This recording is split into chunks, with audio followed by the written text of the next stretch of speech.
Warning, this podcast contains heavy spoilers for not just one movie, but entire franchises. We highly recommend going and watching these movies before listening to us as a companion piece that stitches all the timelines into one creepy, crime-ridden story. There will be no more spoiler warnings. We do not break character. After this, there is no turning back. You've been warned. Hit the music. You are talking about the nonsensical ravings of a lunatic mind. It's alive! It's alive! It's alive!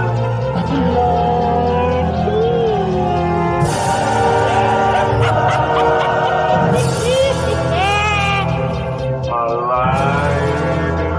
It's alive!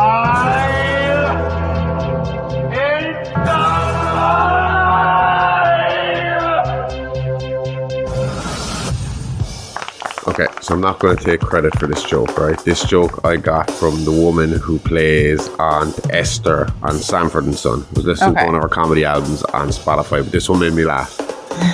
There's this husband and wife, right? And they're kind of old school. You know what I mean? The husband goes out to work and the wife stays at home taking care of the house. Okay.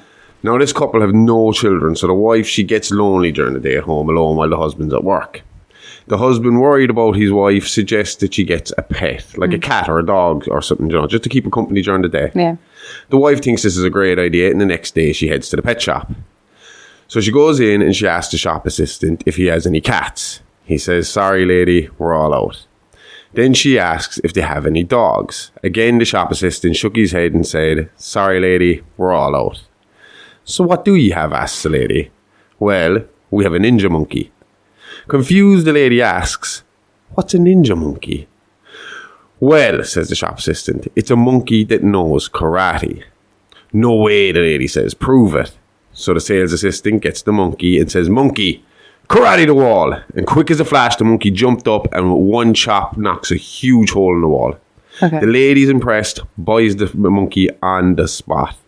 So that night she's in bed with her husband and the husband asks, "Did you go to the pet store today? I don't see any dog or cat around the place. Did you not find one you liked?" "They were all out," the lady replied, "but I got a ninja monkey instead." "A ninja monkey," says the man. "What the hell is a ninja monkey?" So the wife explains it's a monkey that knows karate. The husband, not amused, replies, "Karate my balls." Hello and welcome to It's Alive podcast. This is a true crime, paranormal, interstellar podcast covering unbelievable stories that sound like they were ripped straight from the pages of a Hollywood script. I am your host, the man of many names, the outlaw Harley Ray, the bruiser Bronson, Dr. H. George Smokenstein, THC, or you can just call me Josh for short.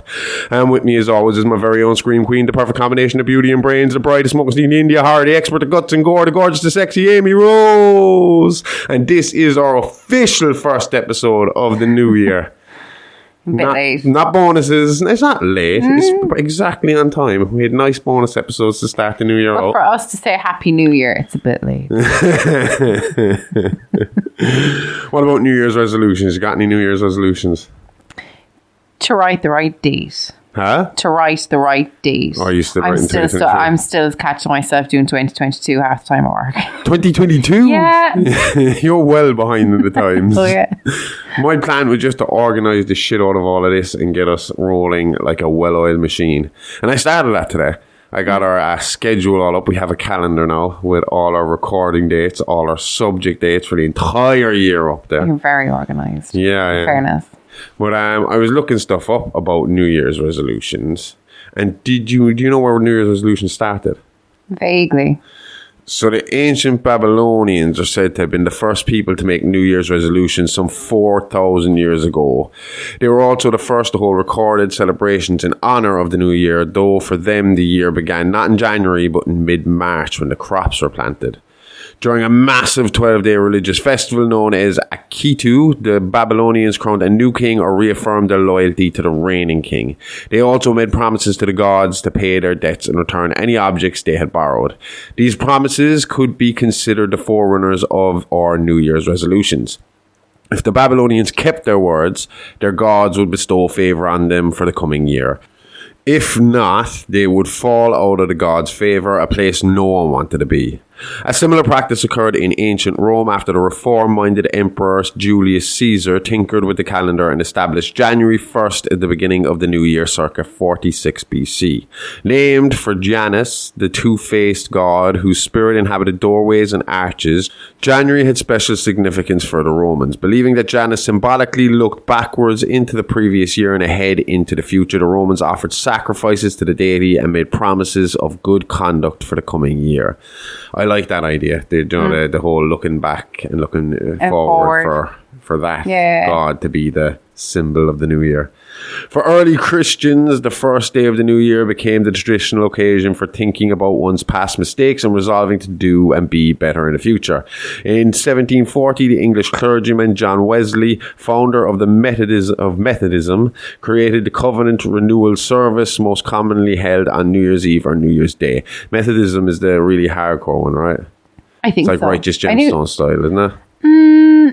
Oh, I was about to say I knew a Methodist in college, but now I can't remember if it was a Methodist or Baptist. Also known as watch night services, they include readings from scriptures and hymn singing and served as a spiritual alternative to the ruckus celebrations normally held to celebrate the coming of the new year.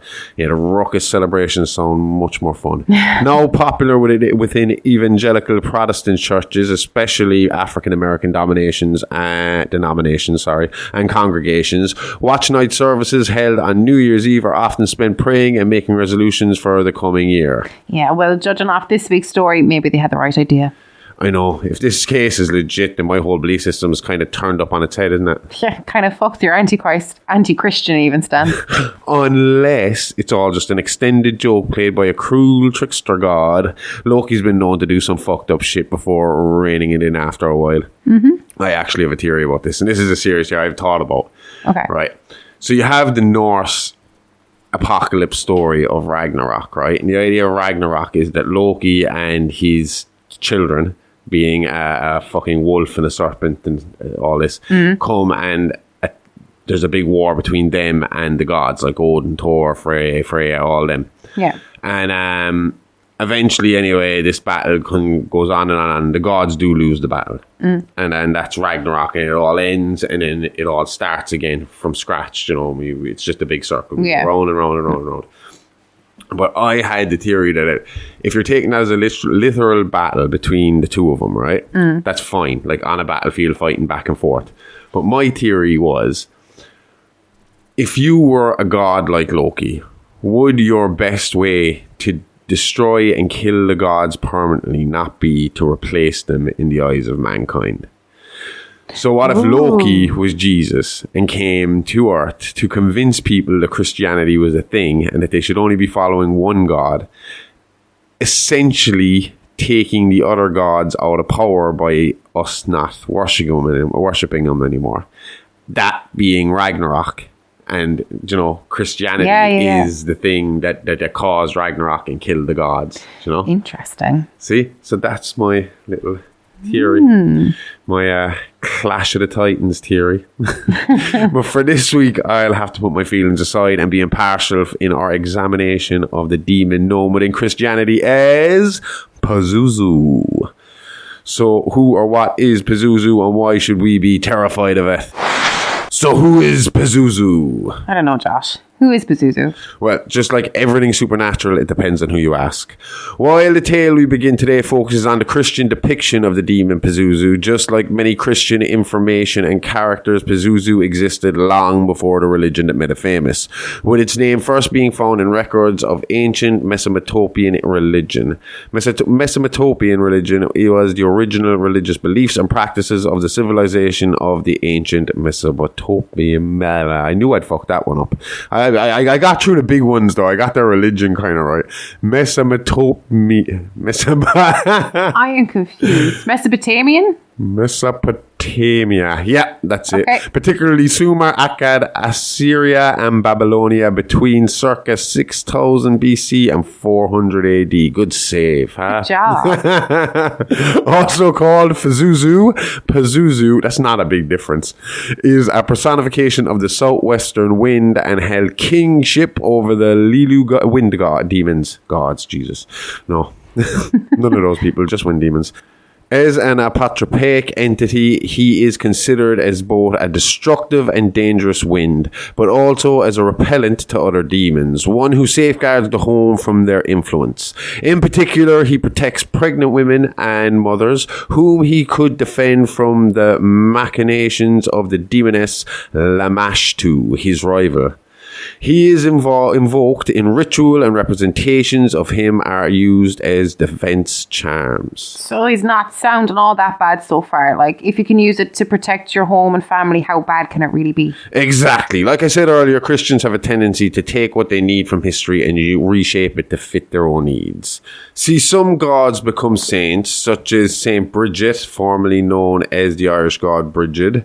Some gods become fairies, which is evident in Celtic, Irish, Norse and Icelandic folklore. Some got swept under the rug and forgotten about. But some, they became just another name. Another alias, another mask to hide behind. The man behind that mask, well, it could only be one person. The Christian's big bad himself, the fallen angel Lucifer, morning star, also known as Satan himself. You know, I always wondered what was the story between Satan and God. Like, what caused him to fall out in the first place, and how do Christians preach forgiveness and turning the other cheek, but at the same time, this guy and all non-believers will burn in hell for all of eternity for not following their rules or playing the game their way? Well, according to the Old Testament, Satan, or Lucifer as he was called when he was an angel, was one of God's creations. Two Old Testament passages, Isaiah 14:12-15 and Ezekiel 28:11-19, allude to the angel Lucifer's original position as a very exalted being and likely the highest ranking of all the angels. Ezekiel 28:12-15 also states that in addition to being powerful, it's likely that Lucifer was the most beautiful of all God's creations. But Lucifer was not satisfied with his lot in heaven as God's favourite angel. Instead, Lucifer wanted to become God himself and planned what could essentially be called a military coup to overthrow God and take over as leader of the universe. In essence, Satan rebelled against God because he wasn't happy as an assistant to God, but instead wanted to have God's job. How have the Christians not paid for a movie? They've made a movie and made us watch Jesus get tortured for 2 hours or whatever it was. But they haven't made an epic fucking war movie between God and Satan and their armies. I mean, their guy comes out on top at the end.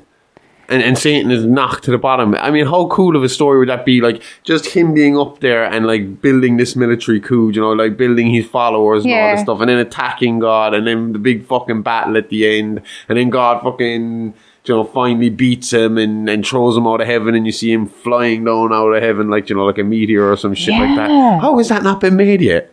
Is that not kind of along the lines of what that... Is it Paul Bettany in the movie Legion? I'm pretty sure you haven't seen it. I don't know. The only place I have seen this done was South Park. Oh, well, there you go. When the PSP came out. And so it's been Kenny done. got like the high score on a Heaven vs. Hell, a video game. But the reason the game had been put out, it was put out by the angels in heaven to see if they could find a tactician good enough to help them beat the devil and his army. Mm-hmm. So, they were taking the piss out of the Matrix as well. Because every time, you know, like when Kenny died, Satan's helpers came running to him and was like, they have their Keanu Reeves. They have their Keanu Reeves. The chosen one. Anyway, go on. You should do a Loki script about your one. Huh? Oh, yeah. I thought about that, a kind of Antichrist. It's like a Norse kind of the twist on it. But anyway, according to the Old Testament, upon learning of Lucifer's plan, God removed him from his dignified position and cast him out of heaven. This is often described as Satan's fall from heaven, although it's probably more accurate to say that he was exiled from heaven. Interestingly, in the Old Testament, when Satan tempts Adam and Eve in the Garden of Eden, he does so using the promise of godlike powers. In Genesis 3:1-5, as Satan tempts Eve to eat the fruit off the tree of knowledge, he tells her, "For God doth know that in the day ye eat thereof, then your eyes shall be opened, and ye shall be as gods, knowing good and evil." Satan convinced Eve to eat the fruit by telling her that after doing so, she will know what God knows. So obviously this is where the great deceiver shit comes exactly, from. Yeah. See, that's the thing about the Christian Satan. He's a liar and essentially the god and ruler of all evil demons and spirits. Old gods and demons, regardless of their temperament, were used for thousands of years to scare sinners and unbelievers. Regardless of the name used by the demon, they were always seen by Christians as puppets or masks for the true deceiver, Lucifer Morningstar, which is just Morningstar, isn't it? Or Yep. That's right, yeah. Because It's a nice name, though. right, it sounds cool. It's I cool. am going to continue to say it. Lucifer Morningstar.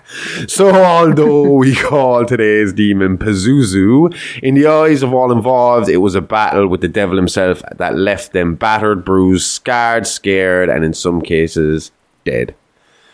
Pazuzu or Pazuzu-like possessions aren't as rare as everyone thinks either.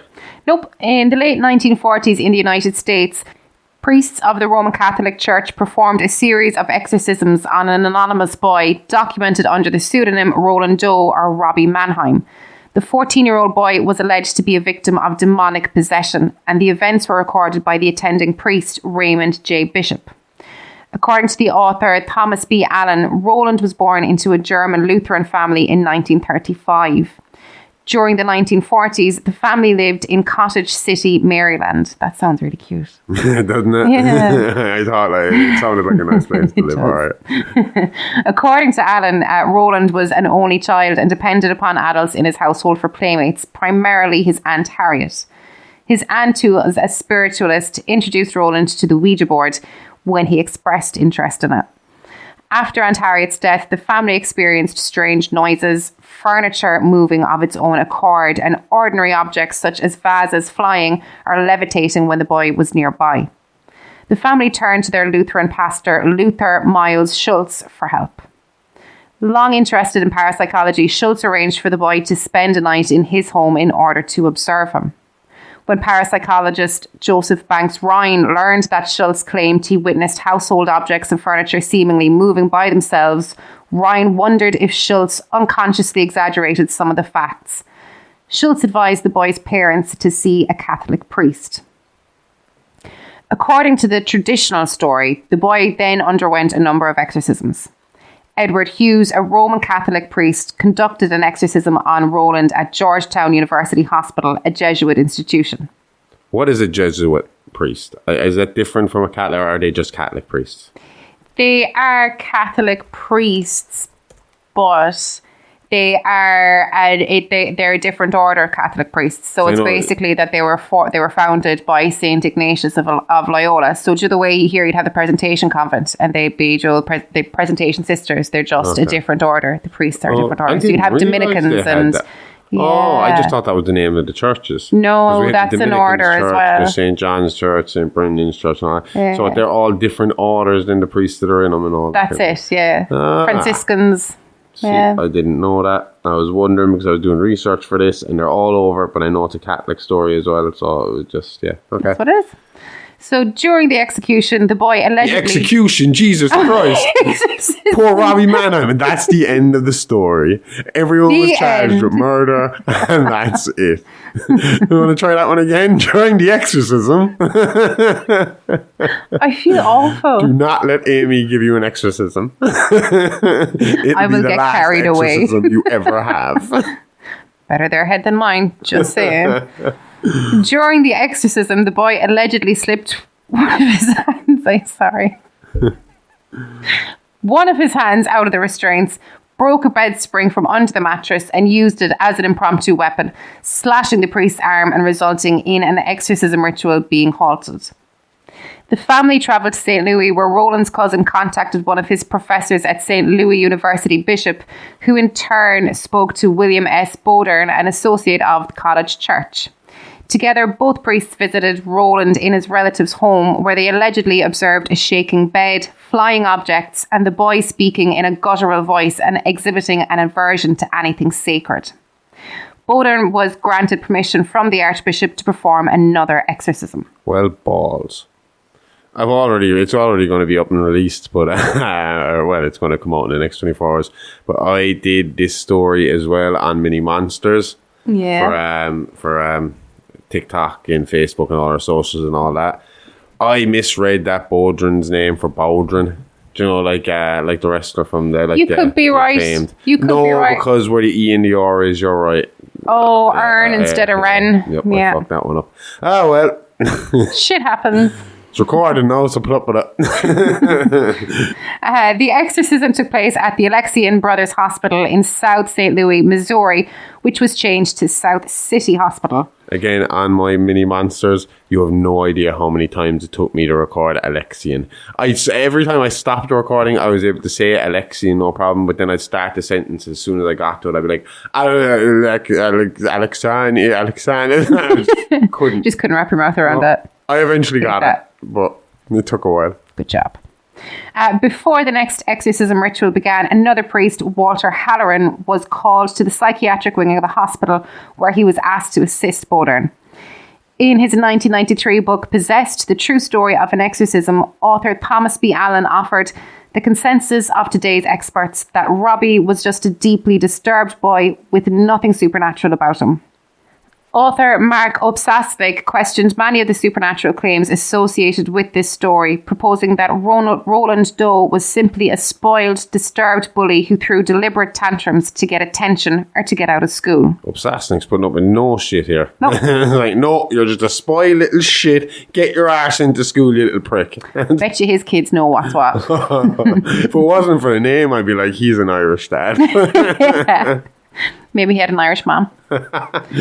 Obsasnik reports that Halloran, who was present at the time of the exorcism, never heard the boy's voice change, and he thought the boy merely mimicked Latin words he'd heard clergymen say, rather than gaining a sudden ability to speak Latin. But do you not think, right, if that was true, the priests still know how to speak Latin, so they're going to know that he's just repeating words and that he's not making complete sentences or anything like that. Yeah. And it's hardly like the priests are going to be going in there saying bad words or saying satanic words or devil kind of words. So he must be like just saying fucking stuff back to him like, praise Jesus, the power of Christ compels you, get out of this child. You know, back to them. Yeah, but like, would the devil not kind of, if if we were to believe it, like, would you not think that that's the kind of way that they creep you out, like take parts? Like, this is the time when they'd have all known prayers in Latin, like, so, I mean, like, would it not be kind of creepy, him shouting parts of the Our Father at you in Latin? Like, I reckon that'd be fucking... I don't know, you'll see later what fucking real scary is when it comes to talking in different languages and shit like that, but go on. Okay.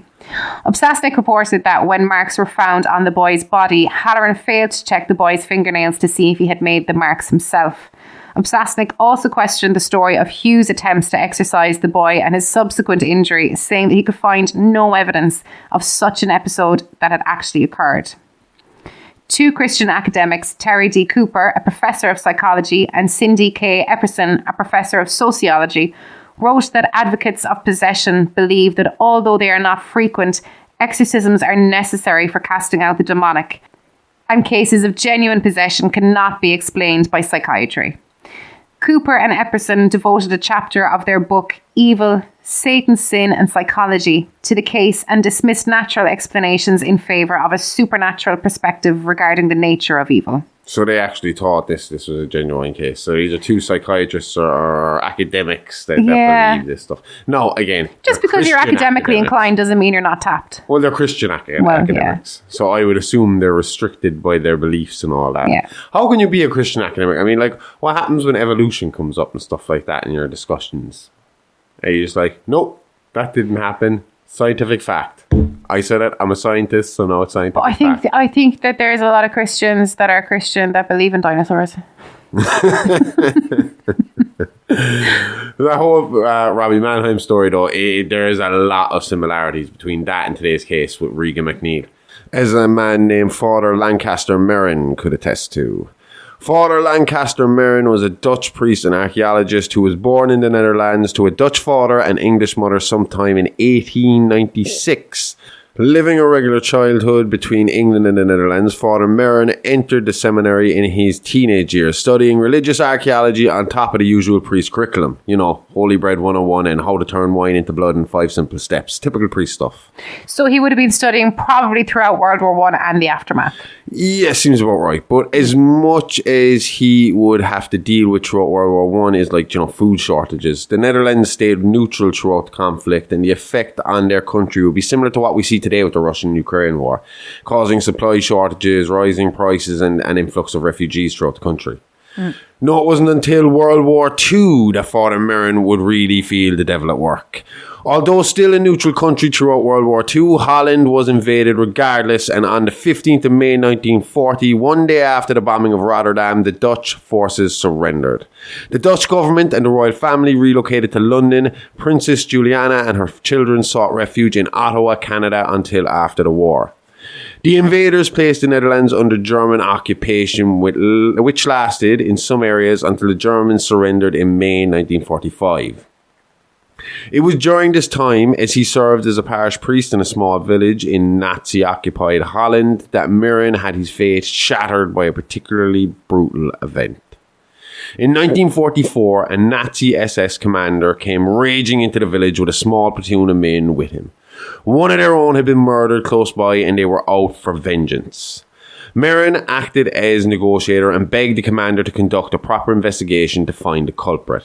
But the commander, Kessel, had another idea. Wishing to speed up the process, he gathered all the villagers outside the church and informed Mirren that he was to pick 10 men out of the whole congregation to be executed as retribution. If he refused, the whole village would be gunned down and burned to the ground, and to prove he wasn't bluffing, he took a young girl from the crowd and executed her in front of everybody. How young? No older than 10 from what I've read. Christ.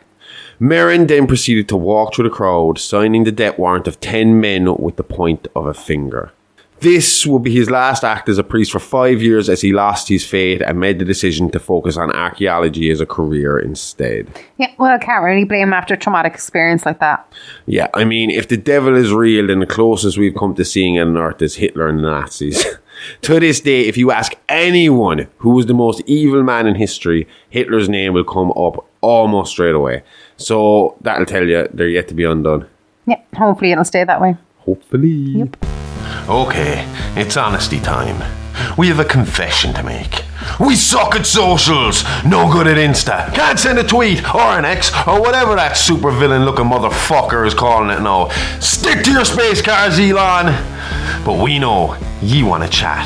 You want to be kept updated. You want to be alive all the goddamn time. So we're getting down from the antisocial soapbox and giving this a try. So come chat to us on Insta and Twitter at AliveAlivePod, or hit us up by email at itsalivealivepod@gmail.com. We want to hear from you. Tell us what you like, what you don't like. This is a project. It's still a work in progress, and we just want to give you more what you like and less of what you can't stand. So give us a like, give us a follow. We'll always hit you back, and we'll always try to reply to everyone.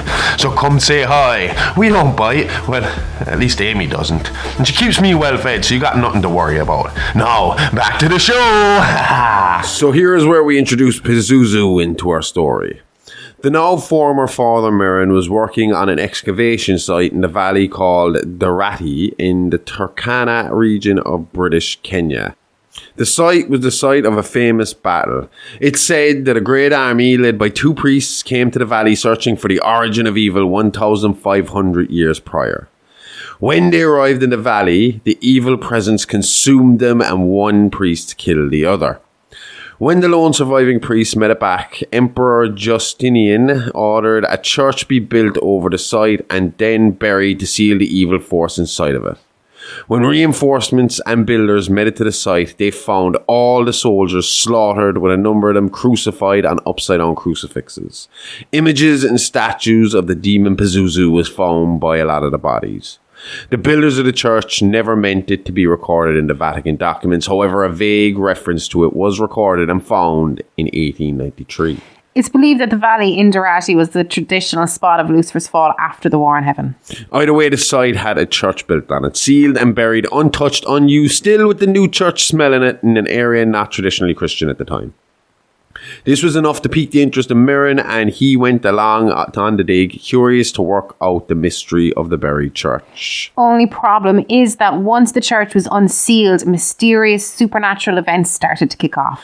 That they did. Villagers began to fall ill with mysterious illnesses. Madness struck men at random, causing them to act violently and almost supernaturally at times, resulting in a number of murders within the first week of the church's opening. Not just that, but swarms of locusts attacked the village repeatedly, feasting on the villagers' skin and wounds inflicted by the mysterious plague that preceded them. So this is sounding like something straight out of the Bible. Plague, locusts, attacks, murder, madness.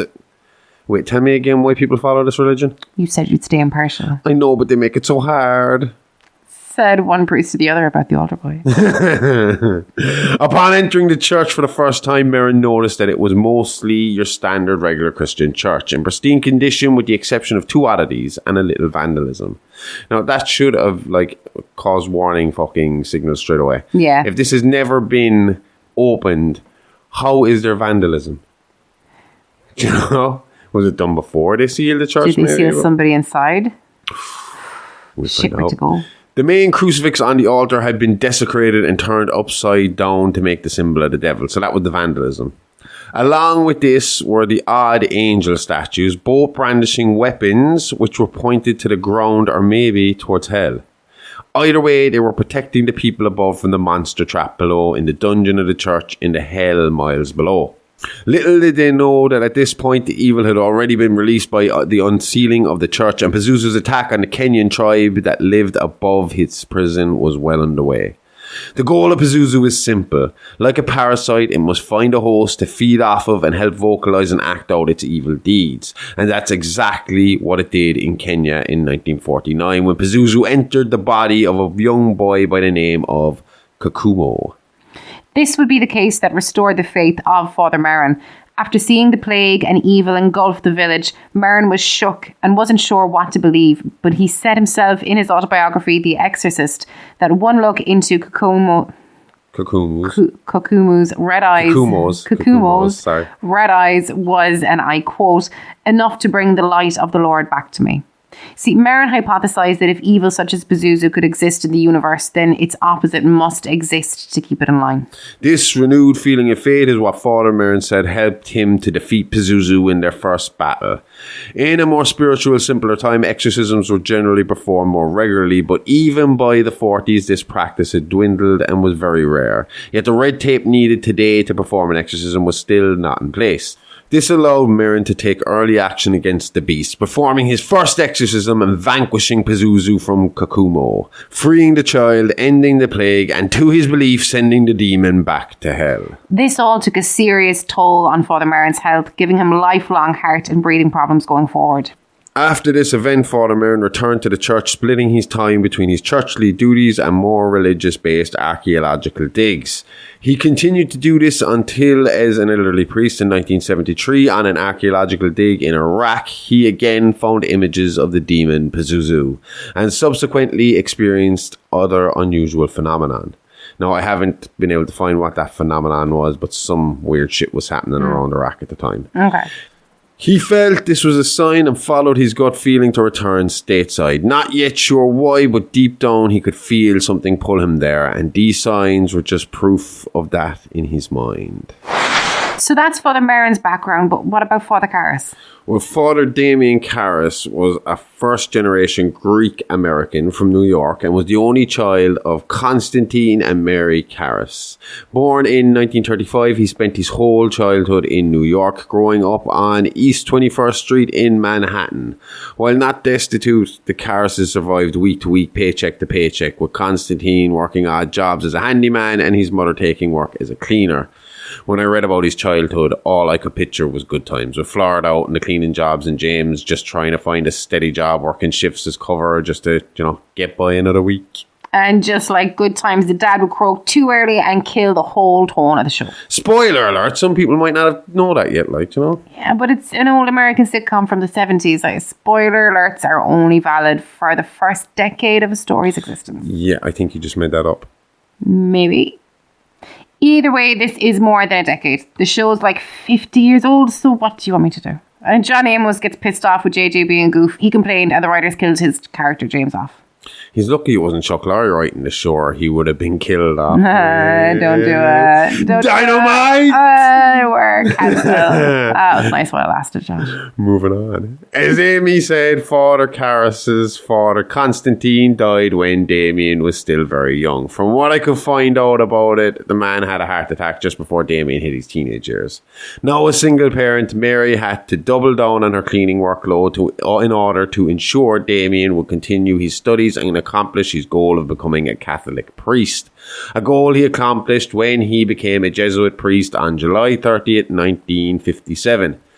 The Jesuits then sent him to medical school at Harvard, Johns Hopkins, and Bellevue so that he could become a psychiatrist. The church paid for his education, and upon finishing his education, he became a psychiatrist to the priests and an educator teaching classes at Woodstock Seminary in Maryland for just over a year. What did he teach? Psychiatry in religion and witchcraft. What? Yep, apparently this guy was an expert on witchcraft. Obviously, though, he looked at it in a scientific, psychological way, you know? Yeah. It was this critical thinking and his psychological teachings that led Father Karras down the same path as his soon-to-be partner in exorcism, Father Merrin. Karras spent his career listening to his peers' doubts and crises of faith. This constant bombardment of negativity, coupled with the subject matter and the current state of the world he lived in, it was hard to see God in anything anymore. Yeah, you'd have to think an educated man like Karras would already be looking at the inner workings of the church and the corruption that would have infected the religion at this time. The 70s in the US seemed like it was corruption on every level. Couldn't trust the cops, the politicians, or your spiritual leaders. Not much has changed. Imagine what he must be hearing in these counselling sessions. In a lot of cases at this time, the Catholic seminaries were basically dumping grounds for homosexual men or men who were forced into the jobs by family. I mean, that's a big rural Irish thing, isn't it? The big farmer families. The oldest is the heir to the farm and the land. Then another will be expected to go to college and become a teacher or, you know, something professional like a solicitor or something like that. And then the next would just be shipped off to become a free priest. Almost like, you know, Futurama, you get your career chip and it's implanted into you and that's it. Oh, that's shit. Yup. I wouldn't be happy with it. No. I always said that to you. If one of the boys came to me and said they wanted to be a priest, I'd be heartbroken. I wouldn't want that lonely life for them, No, like, you know. And I don't mind the religious side of it. It just seems I want grandkids. Yeah, that too. But it just seems so lonely. Yeah. And especially if you're a young priest jumping in now. Because there's nothing but older priests there. There's just, you know, because there's not a lot of young priests. There was one last year in Killarney. Young priest. One. and I think that was the first one in a long time because there were celebrations like. Fucking hell. So a lot of these men weren't men of supreme faith, but lost souls themselves, looking to God for answers but never hearing the reply. And as you said earlier, being an intellectual, educated man, Karras couldn't help but question his faith. Was God really there? Was anyone ever really listening? Someone was listening all right, but not the entity he'd hoped for, and soon Father Damien Karras would meet Pazuzu and the little girl it inhabited, 13-year-old Regan MacNeill. And Regan was from that MacNeill family, the super famous MacNeill family. Yep. So I don't need to get into Chris MacNeill's backstory too much. An actress of her caliber is known far and wide already. And just like every Hollywood superstar, her life story has been played out time and time again in books, films, interviews, and documentaries. So if you want to know a more fleshed out backstory or a rundown of her Hollywood hits, then go find a good entertainment podcast. A film summary is not why you hit play today. You hit play not for Chris's story, but that of her daughter, Regan. So we're just going to hit on the points of Chris's life and career that are relevant to us today and that push the narrative forward to our real story, and that is Regan and Pazuzu. Chris MacNeill started working as a chorus girl on Broadway when she was only 14 years old. She frequently worked shows with Hollywood actor Howard MacNeill. Howard, who was an accomplished actor and director, had over the past few years taken on the challenge of live theatre, writing, directing, producing and acting in a handful of semi-successful productions before again returning to what he does best, working in front and behind the camera on a movie set. After a brief stint of flirting at rehearsals, Chris and Howard began a secret relationship. A relationship that saw a 15-year-old Chris become pregnant and led to the marriage of the couple. Secret relationship because he was like 20 years older than her and she was very, very underage. Yeah, but it's the 50s and they're celebrities, so it was just ignored. It also helped that they got married as soon as they found out. Again, though, isn't that illegal? Does the marriage even count if the bride is like a child? Yeah, but her parents signed off on it, so it was all above board. Nasty. Yep. Either way, a few months after saying I do, baby Jamie arrived and Chris was head over heels in love with the new man in her life. Well, at least the creepy relationship had a silver lining. Yeah, but it wouldn't last. Jamie had an infection that wouldn't go away, and Chris's doctors at the time prescribed a new antibiotic that caused aplastic anemia. This caused Jamie to pass away at the age of 3. Yeah. Chris decided that she would never be that close to anyone ever again. It also caused her to have a distrust of doctors. At the age of 20, she had a daughter, Regan. And while she did enter motherhood again with great caution, she couldn't help but melt at the sight of this tiny baby girl, and the maternal instinct kicked in. But some leftover grief from Jamie did prevent her from showing love as openly as she once had, making her seem kind of distant and cold at times. Okay, that's understandable. Yeah. Shortly after Regan turned 11, Chris and Howard got a divorce. Howard felt that Chris had put her career before him and Regan, and that they were separated for long periods of time. Chris was the one who filed for divorce, but Howard was the one who wanted that. Okay. So she saw the writing on the wall and just said, fuck it. Yep. Get it done. I'll get there first. Beat you to it, dickhead. In April of 1971, Chris was in Georgetown, Washington, filming a musical comedy remake of Mr. Smith Goes to Washington with a subplot involving college riots. Most of the film was to be shot on location at Georgetown University. The movie was directed by Burke Dennings, a director she had become good friends with and frequently collaborated with. It was here she first saw Father Karras in passing as he counseled another priest on campus. Filming for the movie started on April 1st and ran for 4 weeks through to April 28th. Through that time, Chris and Regan would regularly go sightseeing, to dinner, shopping, and spend time together on set. So Howard's claim that she was a cold, distant mother is basically bullshit. Chris was a gentle mother to Regan and a good friend to her servants, but she was also known to be very aggressive to other people when she lost her patience or became desperate or worried, though she tried to avoid Regan seeing her like that, you know. One evening, as she neared the end of production in Washington, Chris went to spend time with Regan in their basement. The space was used as a utility room / activity room for Regan. As Chris admired a bird sculpture Regan had made, she noticed her old Ouija board was out on the table. Regan had been playing with it, using it to talk to her imaginary friend who she had named Captain Howdy. Creepy. Chris originally bought the Ouija board so she could explore her subconscious, but it didn't work. She played it with her friend and PA Sharon Spencer and Burke Dennings before. Since Chris was an atheist and did not believe that the Ouija board actually worked, she paid it no mind, although the name Captain Howdy did bother her a little, as she thought it came from Howard and that Regan was using it as a way to deal with her negative feelings about the divorce. That night, Regan complained that she couldn't sleep because her bed was shaking and she could hear noises coming from the attic and from inside the walls. Chris checked the attic and saw nothing, so assuming they had mice or rats, she instructed her maintenance man to take care of it the very next day. Okay. After Regan's birthday, as Chris finished her work on the film, Regan began to become inexplicably ill. After a gradual series of poltergeist-like disturbances in their rented house, for which Chris attempted to find rational explanations for, Regan began to rapidly undergo disturbing psychological and physical changes. She refused to eat or sleep, became withdrawn and frenetic, and increasingly aggressive and violent. Regan was referred to Dr. Samuel Klein in Roslyn, Arlington, Virginia. He prescribed Ritalin and suggested waiting 2 weeks. He made an appointment for her to see him again on April 27, 1971. On April 23rd, even with all the strange disturbances and Regan's illness, Chris held a wrap party at her home in the form of dinner and drinks. The guests included University President's Assistant Father Joseph Dyer, along with Jesuit Dean Father Roy Wagger. Burke Dennings and the Director of 2nd Unit and Assistant Director Chuck, Apollo astronaut Captain Billy Cutshaw and his wife, Senator Henry Jackson and his wife Helen, as well as Chris's neighbours Mary Jo Perrin and Ellen Cleary. As the night went on, the host and her guests found themselves gathered around a piano as Father Dyer led Chris and the rest in a sing-along over drinks. According to Father Dyer, the night was going along nicely, although he did remark Chris was asking some odd questions, about like demons and exorcisms and shit.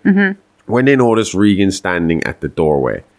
Chris, sounding a little worried, asked Regan if she was okay. Regan responded, staring at Captain Billy Cutshaw, saying, "You're going to die up there." She then urinated on the carpet in front of all the guests, causing Chris to run to her side and putting a premature end to the night's festivities. Obviously, this was a reference to his space expeditions. Yeah, maybe. Maybe she was talking to someone else in the room, though. You know, someone that was about to go up somewhere they weren't supposed to be and have a big fall as a result. Yikes. Because not long after this, Burke Dennings will be found dead just a few yards from the MacNeills' rented residence. Before we get to that, though, Regan's party incident made Chris even more concerned for her daughter.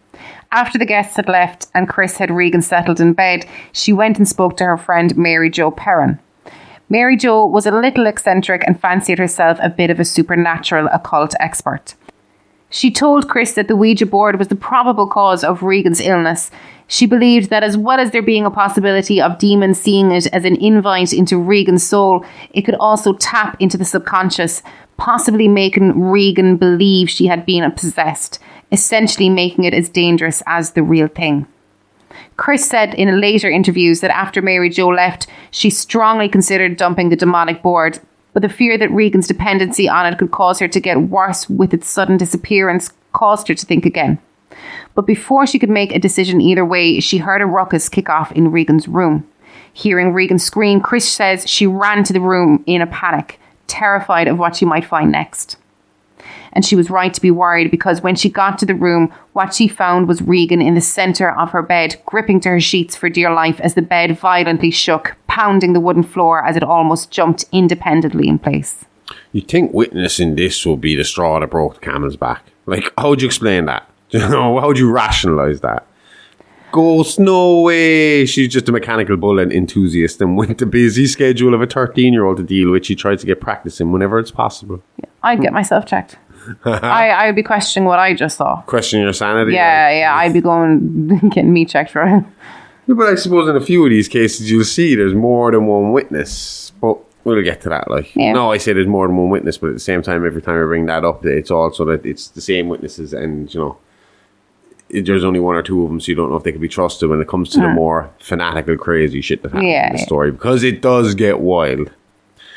No, instead of going to the local witch doctor, Chris went back to the failing US medical system.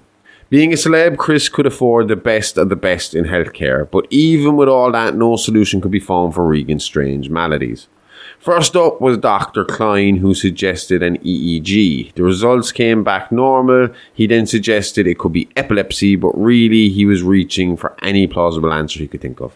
In his defense, 200 or 300 years ago, people with temporal lobe disorders were often considered to be possessed by a devil. Yeah, that's true. But I mean, like, you could sneeze wrong back in the day and they'd be like, devil or witch. Yeah, sneezed a curse on him. You say the wrong thing to the wrong person and you're the devil or the witch and you're dying. You know what I mean? Next, a neurologist named Dr. David Tanney ran some tests including x-rays and an MRI, but again all results returned normal. Dr. Klein then suggested a spinal tap, but again, no joy. That sucks to have to go through a fucking spinal tap and get nothing back from it. I've never had one, but I've heard about them. It's supposed to be dreadful. Don't sound pleasant. No, thank you. So it was after this round of testing that Regan was released from hospital for the comfort of her own home, while doctors formed a new strategy. Not long after returning home, though, the activity began to intensify. And when it was at its worst, Chris called Dr. Klein to come observe the odd goings-on, which is kind of putting it lightly, to be honest. Dr. Klein claims he, along with Chris, Sharon Spencer and butler Carl Engstrom, witnessed Regan being thrown around her bed like a rag doll. As she flipped and flopped around, she screamed, "He's burning me, and no one am I." Dr. Klein suggested having a nurse on call in the house in order to perform injections on Regan to keep her sedated, but Chris refused due to her distrust in doctors after the death of her son Jamie. Sharon volunteered to give Regan the shots as she was experiencing giving injections. This seemed to make everyone happy, for the time being at least.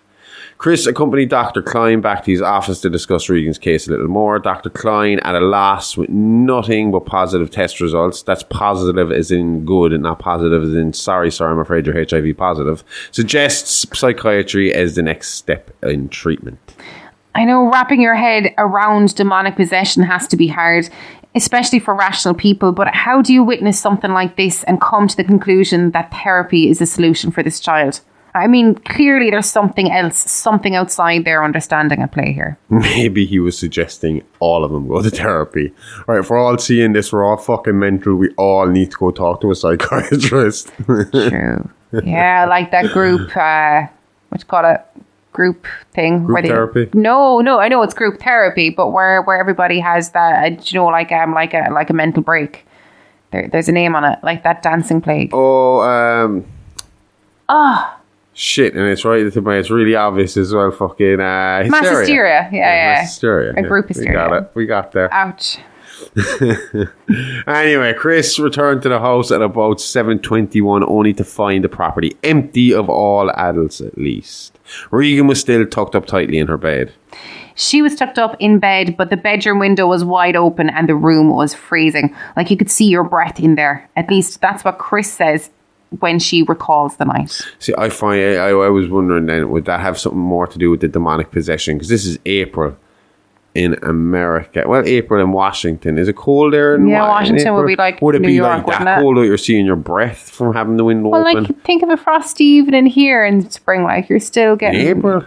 Yeah, if it was frosty, you'd still see your breath at night, like. Especially out in the country. But hang on there, we're out in the country. Needless to say, Chris was not happy. She left her sickly child in the care of the house staff and had returned home to find they had all abandoned their post. About 40 minutes later, Sharon returned home. She explained that it was her that was left watching Regan, but due to the hour, she had to go and get Regan's Thorazine before the pharmacy shut. She assured Chris she had not left Regan alone, stating that Burke Dennings had called by looking for Chris and had agreed to babysit while Sharon was out. Chris says she scolded Sharon for being irresponsible and trusting someone like Burke to take care of Regan, but let it pass as no harm seemed to be done and everyone was home safe now. Burke was known to be a bit of a drinker and not very reliable outside of a movie set.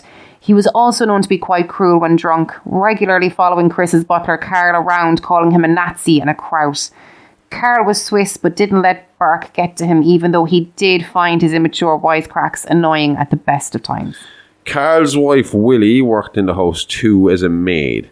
They have a bit of a tragic side story too, which would nearly get Carl in trouble later. As we teased earlier, Burke Dennings died near the MacNeill's residence under pretty suspicious conditions. When questioned about his whereabouts at the suspected time of Burke's death, Carl lied and said he was at the cinema. The detective in charge of the case was Lieutenant William F. Kinderman, and he was a bit of a film buff. And when Carl's story didn't line up with the runtime of the movie he claimed he had seen, he was forced to give his true location on the night.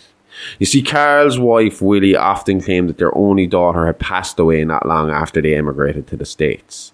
But this was not the total truth. Instead, their daughter had fallen in with the wrong crowd and become a heroin addict. A drug which was super popular in the 70s, mainly because of its strong effects and cheap price. On the night of the Dennings' death, Carl had been making his monthly trip to the slums of Washington to see his daughter and to give her her monthly allowance. He feared that without his support, his daughter would die quicker, although he conceded that his money probably only went to feed his daughter's habit, and it broke his heart to see what she had become, saying she was getting skinnier and frailer with each visit. And it made him sick to see the track marks on her arms as she reached out through the crack in the doorway for the money. No words were ever swapped, just a quick transaction of money, and the door would shut again, leaving the poor Swiss man wondering if she would be alive next month when he returned again. That's sad. You know. So as we said, at this stage we know Burke is dead. So what happened here? The first theory was that Burke was drunk. The MacNeill's temporary home was located at the top of a hill and concrete steps ran down to the main street from the side of their house. So it's believed Burke left the MacNeill's, most likely forgetting that he was supposed to be babysitting Regan, and fell down the steps, breaking his neck in the process. Chris got the news at about midnight from the second director, Chuck. But not everyone was happy with the initial cause of death. Both Chris and Lieutenant Kinderman thought there was more to the story, and they were right. Before we get into that though, the night is still young and the MacNeill residents would not be able to relax just yet. Now, bear with me here, right? The only witness to this next part are Chris and Sharon. Both women were scared and upset. Burke's death shook them, and coupled with Regan's deteriorating condition, it had been a rough day. So maybe their minds played tricks on them. But they claim that around 5 a.m. that morning, Regan burst from her room doing a spider walk, well, more like a spider run, and her tongue resembled that of a serpent. So like Bray Wyatt, but sped up. Think Bray Wyatt, rest in peace, but doing the Flintstones starting their car thing. You know, when they're up on their tippy toes and there's that like tingling sound, that tingling. Yeah. Imagine that in a spider walk, but she's going forward, backward, climbing the walls, the works. In fact, Sharon claims that she was being chased around the house by Regan that night as she spider walked. That's terrifying. Imagine running down and seeing this spider walking demon voice preteen chasing you down. That sounds like something out of Resident Evil. Motherfucking lickers. Anyway, this was enough to call in Dr. Klein. I would think fucking so. Who, along with a neuropsychiatrist, came to observe Regan and her demonic antics. After about a half an hour, Dr. Klein again sedated the child. The psychiatrist hypnotized Regan, trying to tap into her subconscious in hope of gaining some insight, but before he could get deep enough in, Regan attacked him, cutting the session short. I nearly said cutting him short. That would have been a fucking cool way to end the session. Karate monkey strikes again. The psychiatrist suggested hysteria, just as you were talking about earlier, brought on by trauma from the divorce as a possible cause. Bullshit. Loads of kids go through fucking divorces. None of them get possessed by the devil. Admitting Regan to the Barringer Clinic in Dayton for 2 weeks for additional testing and a little rest and relaxation. Once again, the treatments were unsuccessful. Dr. Barringer, however, himself suggested an exorcism. Finally, someone sees it's not a normal case. Yeah, but he sees it's not a normal case, but he suggests it on like purely medical grounds. His logic being that if mentally Regan believes she was possessed, then maybe performing an exorcism would trick her mind into believing she was free of the demon, in turn allowing real doctors to talk to her and find the real root of the issue. Kind of like a placebo effect. Pretty much, yeah. So with this, Chris made an appointment with Father Karras to discuss the logistics of making an exorcism happen. Father Karras agreed to meet with Chris, and upon hearing her story, agreed to go see Regan. Father Karras felt especially drawn to this case as he had also been experiencing some strange events in his life. While all this went on with the MacNeills, Father Karras's crisis of faith continued, which had only been exacerbated by the death of his mother. His mother had ended up in the Bellevue Hospital neuropsychiatric ward after what appeared to be a bit of a mental breakdown. That must be a really famous fucking mental hospital. Bellevue, I've heard of it. Because I've never heard of it until I watched Barney Miller. And every time they had anybody that was a little loony, and it was like, call Bellevue. Must be. So after a few weeks here, she was released back to her home, where not long after she passed away due to her worsening edema condition. So edema is swelling caused by too much fluid trapped in the body's tissues. It was affecting her brain and was what caused her breakdown earlier. She was dead a couple of days before her landlord eventually found her. So this obviously filled Karras with both guilt and grief. Grief at the loss of his mother and guilt for leaving her alone in the apartment to die alone. So in the meantime, Lieutenant Kinderman had been to see Chris to ask a few questions in relation to Burke Denning's death. See, he believed that there was more to the story. After careful examination of Burke's body, it was discovered that in the fall, his head had been twisted at the neck and was exactly 180 degrees from where it should be. You know, like an owl. Yikes. There was only a very, very slim chance that it could have happened naturally, and Kinderman believed that it was more likely that a very strong man twisted Burke's head around, snapping his neck, and then dumped him down the steps in an attempt to make it look like an accident. Must have been a fucking, like the mountain or the fucking Game of Thrones. Yeah. He even believed that the murder of Burke Dennings took place in Regan's bedroom, as her room overlooked the steps, and the trajectory of the fall did seem to line up with Regan's bedroom window. The window Chris found wide open the night of Dennings' death upon her return from Dr. Klein's. Want to hear another fucked up Regan story? Maybe. Again, Chris is the only witness to this event, so take it with a pinch of salt, and it's a bit graphic. Okay. Chris claims that after Kinderman left, Regan could be heard trashing around the bed again. When Chris entered, she found a bloody Regan stabbing her vagina with a crucifix while screaming, "Let Jesus fuck you," over and over again. When Chris attempted to disarm Regan with her holy dildo, Regan grabbed her by the head and shoved it into the wound, now screaming, "Lick me, lick me." When Chris eventually managed to free herself, she claims Regan, sitting with her back to her, twisted her head around 180 degrees, just like the owl, and spoke in the voice of the deceased Burke Dennings. Chris said that in Burke's adult male voice, Regan said, "Look what she did to me, your cunting daughter." So essentially admitting to the murder of Burke. Yeah, pretty much. Pazuzu was taking credit for it, not Regan. But yeah. So what kind of crucifix do you think she used? Was it a normal lowercase T shape, or did it have those bits sticking out at the end? Yeah, that's what I mean. The T has to be easier, right?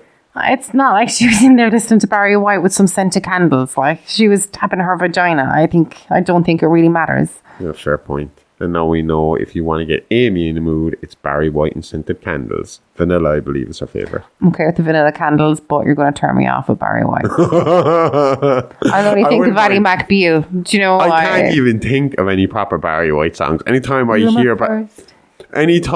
hear Barry White's name, the first song that comes into my head is Fun Loving Criminals.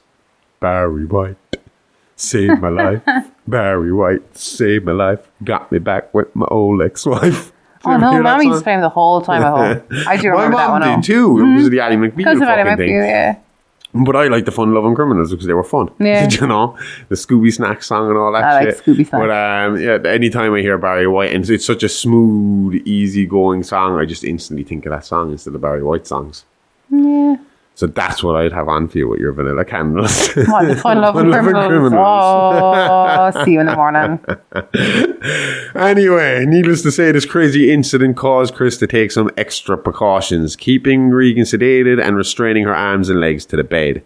She also emptied the room of all small objects, as they all had allegedly been flying around the room independently, and all hard surfaces were covered with padding.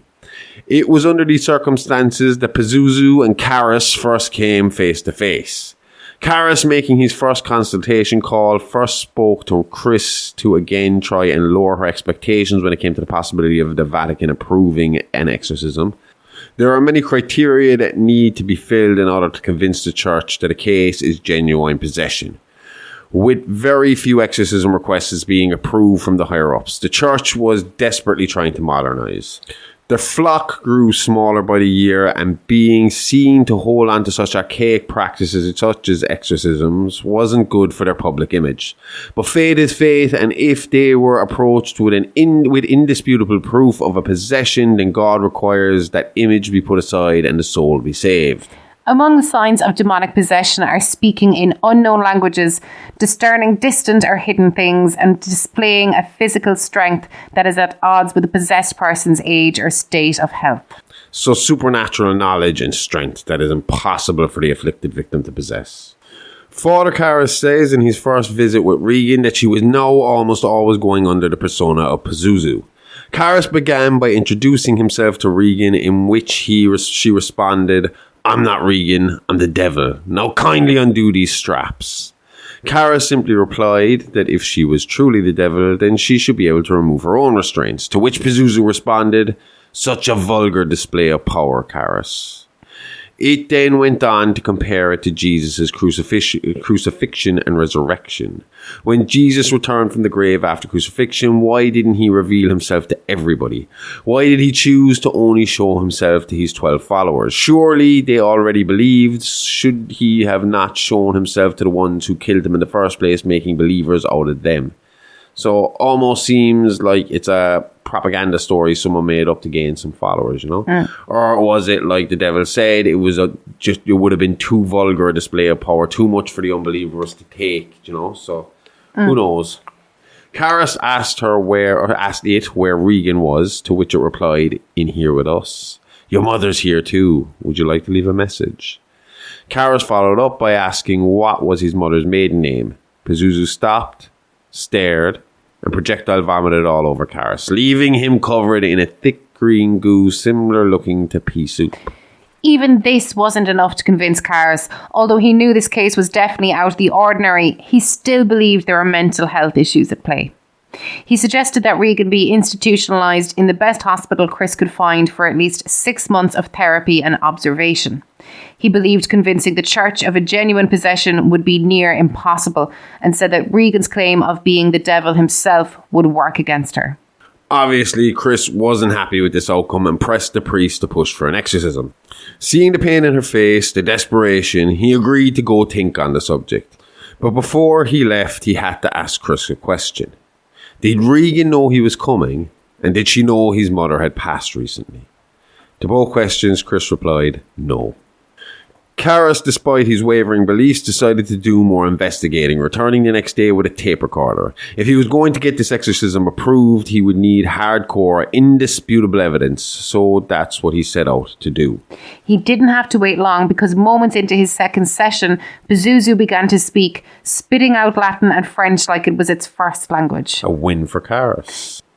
Yeah, but for every step forward, there was an obstacle put in the way, because if this served as proof, the next move would only discredit the claims again. Looking to test the afflicted girl, Karras revealed a small bottle. Worried, Regan inquired as to what the bottle contained, to which Karras responded, holy water.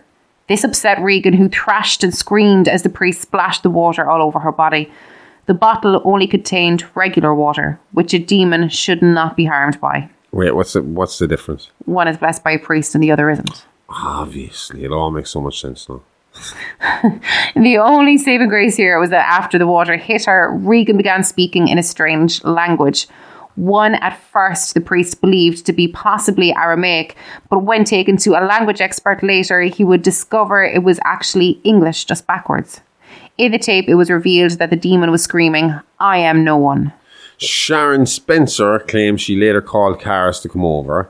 She had something to show him, but she didn't want Chris to see. She didn't want to upset her any more than she already had, or already was. She hadn't done it. It wasn't her fucking fault.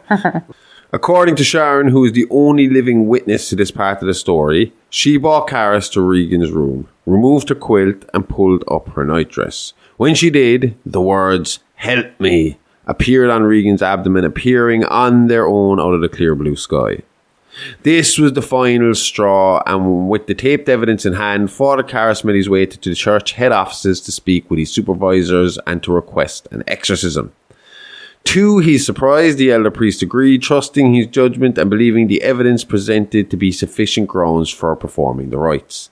The only catch is they believed him to be too inexperienced to perform such a ritual alone, and while they agreed a psychiatrist would definitely be worth having on hand as an assistant, they felt it should be a more seasoned priest that should take on the lead. And with that, Father Merrin was recruited fresh off of the plane from Iraq.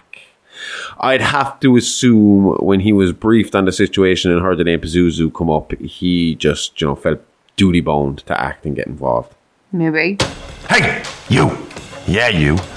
You like the podcast? Want some more?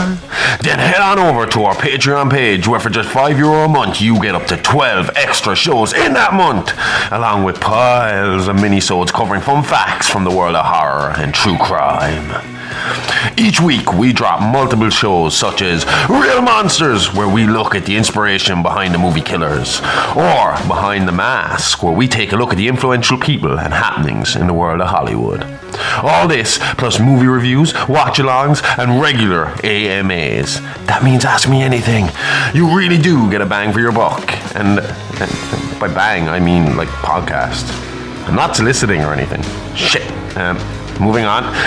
For just €5 a month, all this could be yours. So head on over to www.patreon.com/IAApod. That's www.patreon.com/IAApod. And start listening now.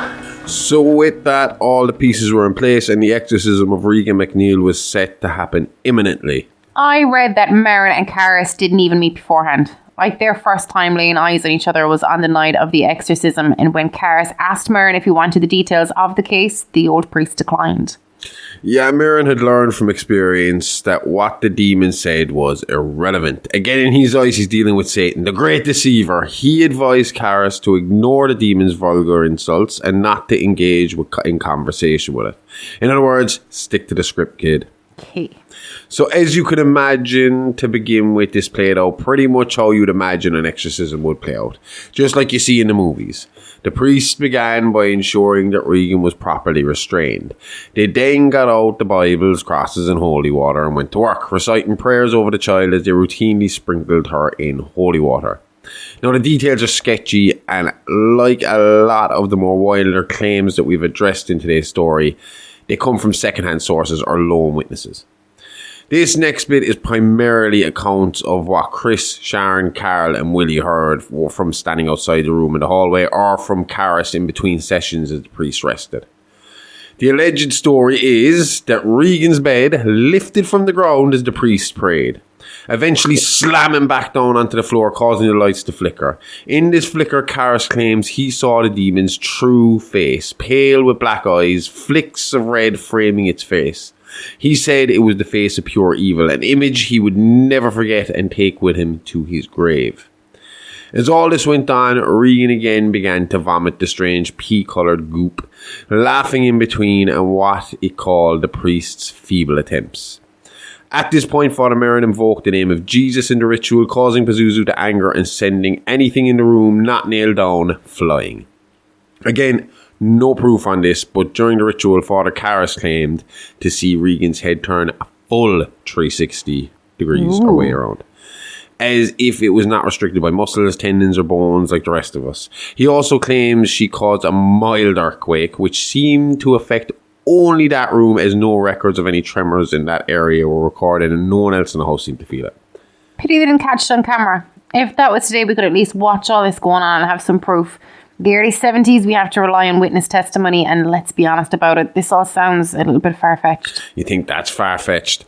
After the quake, Caris claimed all the bedclothes flew off of Regan's bed and her restraints ripped, freeing the demon. But the prayer was working, and the now seemingly unconscious girl began to levitate in the air, arms stretched out as if she was nailed to the cross. Caris says that as she levitated, the two priests began to chant, "The power of Christ compels you." And as they did, Merrin again began to splash about the holy water. This time, though, the water hit Regan's flesh like a whip, slicing at her skin as it hit her. As the girl returned to the bed, Caris raced to again restrain her, all while Merrin continued the ritual. Ooh. At this point, the demon was weakened enough so as that the weary priest could go take a little break. Merrin, still struggling with the heart issues from his first encounter with Pazuzu, was weak, and the witnesses say he looked visibly shook exiting the room. So he was getting sick, like, from it? It was taking its toll on him. I mean, this man was elderly at this stage, like, you know. From what I heard, like, he's shuffling around the fucking place. So he's going up against this demon that took it out of him in his heyday when he was in his, 30s? Yeah. 40s, maybe, I can't remember. Yeah. Pazuzu, in a last-ditch attempt at self-preservation, tried to play on the younger priest's grief, mimicking the voice of his mother Mary, begging him for help and asking, "Demi, why do you do this to me? Demi, help me, please." Demi was her kind of nickname, pet name. I don't know, maybe in her own language it was Damien. I'm not too sure. Okay. But that's what she used to call him. This all became too much for Caris, who snapped and screamed, "You're not my mother!" Ultimately, You're not my mom. You're not my mom. Stranger danger. I need an adult. Ultimately feeding the beast and giving it just enough energy for one more attack. Knowing this to be the case, Merrin expelled Caris from the room, choosing to go the next round with Pazuzu alone. A decision that would ultimately cost him his life, but would also bring about the temporary end of Pazuzu. Temporary end. Yes. Okay. Otherwise, this wouldn't be called Pazuzu Part 1. Oh, fair point. Officially, Merrin died from his heart issues, but as the story goes, Caris left Merrin alive and Regan in restraints. When he returned to the room after composing himself outside, he found Merrin dead at Regan's bedside and the now free Pazuzu sitting in the corner of the bed, smiling. Caris, in a fit of rage, grabbed Regan, deciding if prayer wasn't going to work, then he'd beat the demon out of her instead. A practice the priest still practiced in Ireland up until about the, 80s? Yeah. Later. He held the child down, subduing her with a few rights and lefts first. And as he began to strangle her, he screamed, "Get out of her and come into me." Chris said she could hear the ruckus in the room, and as she approached, the priest went silent. As soon as he stopped, Regan started. The real Regan. She burst into tears, and the expression on her face almost instantly softened. Seconds later, there was a crash, shattering glass, and it was over. Chris ran into the room where she found what she claimed to be the real Regan. She said she could feel it in her gut. Maternal instinct. She knew her daughter was free and back with her. But what was the crash? Stone Cold Steve Austin came through, stunner the demon out of Regan and left. Drink beer, raise hell and leave. And that's the bottom line, because Stone Cold said so. Yeah, real story, please. Not Josh story. Well, you hear glass smashing, you think Stone Cold straight away. Well, it's believed that Karras managed to pull Pazuzu from the weakened Regan into himself, and in the seconds he had before Pazuzu could take control, he threw himself from the bedroom window, falling just as Burke Dennings did from the first floor of the house, down the concrete steps to the footpath below. Father Dyer, who we spoke about earlier from the rap party, was close by, and as first responders began to arrive on the scene, so did he, giving Damien the last rites before he died. Dyer said that Karras died smiling, finally a believer again and at peace knowing he had beat the demon and saved the life of the young Regan MacNeill. But had he really? Or was the devil just playing possum? That question will have to wait to be answered next week when we return for Pazuzu Part 2. Awesome. I can't wait for Part 2. We covered so much today, I can only imagine what's in store next week. There's plenty more story, don't you worry. So what happened to Regan and Chris after all that? Regan remembered nothing from the night, but regularly had nightmares for years after. She began therapy and eventually she began to get her life back together. Chris, on the other hand, well, she couldn't let go as easy, and she wrote a book called A Mother's Explanation. In fact, Chris became a student and scholar regarding spiritual exorcisms, as well as an educator and so-called expert on the subject. Yeah, now that you mention it, her film work does slow down in the 70s and it's nearly non-existent in the 80s. Chris's obsession with the subject cost her a lot. It severely damaged her relationship with Regan, who became estranged from Chris after the release of her book. Regan wasn't happy having her story told in the public and resented Chris for not letting her move on. I mean, you know, they're just getting over it now. It's splashed all over the papers again because it's, you know, former fucking Hollywood hotshot fucking releases book on exorcism. They would stay estranged until last year when Chris lost her sight in another misguided possession investigation. Oh, I heard of that case. Those two girls that went missing last year in Georgia, like, they were missing for 3 days in the woods. When they were finally found, they both claimed to be possessed by Pazuzu. And one of them died in that exorcism, yeah? Yeah. After they ripped the eyes out of the head of Chris MacNeill, who came to see if she could help. Feeling the case resembled Regan's enough, and like Marin feeling duty-bound to act when Pazuzu's name is mentioned. But that's a whole story itself. We might have a quick look at it again next week if we have the time. We'll see. Okay. And I'm sure there's people wondering as well, because he kind of dropped off the map and he is a cop and he is investigating the situation. And that's Kinderman. Now, I intentionally didn't really focus on Kinderman this week because he is the center of the story next week. Okay. And we will be dealing with him a lot. But obviously people have the questions of what was his final decision on the Burke Dennings death. He allowed that to be ruled accidental. Okay. He knew it was Regan. Couldn't really explain how it was Regan or why it was Regan, and he knew something strange was going on in the house, even though he wasn't really around it, but he knew by... He was interviewing all these people. He knew they were all acting funny about it. He knew there was something going on in the house, and it just didn't make sense that Regan would, in her natural state, would be able to turn a man... I wouldn't be able to turn a man's fucking head around, you know? Yeah. There's no possible way I'd be able to do it. Not unless I took about fucking 5 or 6 or 7 or 8 or John did it gradually, maybe. You know? Fucking put his head in a vice or something. But I mean, I don't think... But that's the point. A fucking 11 or 12, 13-year-old girl isn't going to be able to fucking do it. So that was kind of like the case of he could keep following it and try and nail the fucking girl for it, but how the fuck are you going to prove it? So, and he knew himself something was wrong. And I think next week when we get back to him, everything that happens to him next just proves to him that he did the right thing in the 70s when he was dealing with this. Okay. And that's about it. That was a good fucking long one starting off the new year for a part fucking one. I mean, every time I kind of thought I was on the road to getting this story done, something else would pop up. And I'd be like, oh my God, that's interesting. What? Gotta put that in. I gotta stick that in here. Gotta stick this in here. And it was just a story that just kept on fucking giving and giving and giving. So I kept on writing and writing and writing. So yeah. And next week is no fucking different. We have more possession, more Pazuzu, throw in a serial killer and a possible zombie Karis. Ooh, can't wait. So yeah, another fun week in the horrorverse.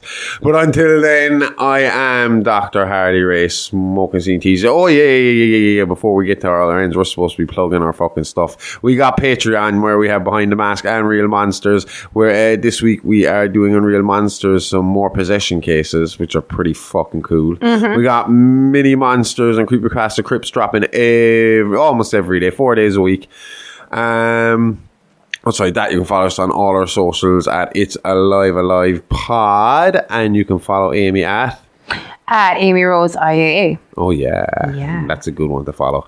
So follow us on everything. Tell a friend, subscribe, follow, love us, like us, anything. Just give us money. That's Gavin. Huh? Oh, it's $5 a month. It's not that much, and it's fucking shitloads. There's about fucking 18 episodes of each show up there at the moment, and they are fucking all bangers.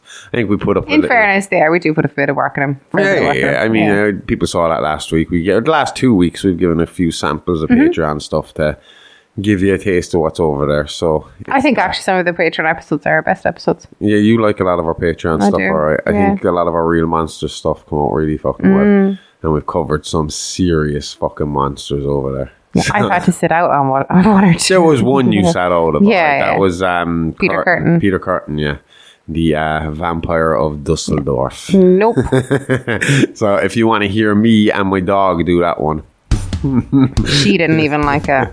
Yeah, I had to kick her out of the room eventually. That's awful. Anyway, as I was saying, until next week, I'm Dr. Hardy Ray, smoking Steen THC. And I'm Amy Rose. It's Alive, all the guts and gore with none of the guilt. See you next week, same Alive time, same Horrorverse channel. Love you, bye-bye. Hey lady, I love you, bye-bye.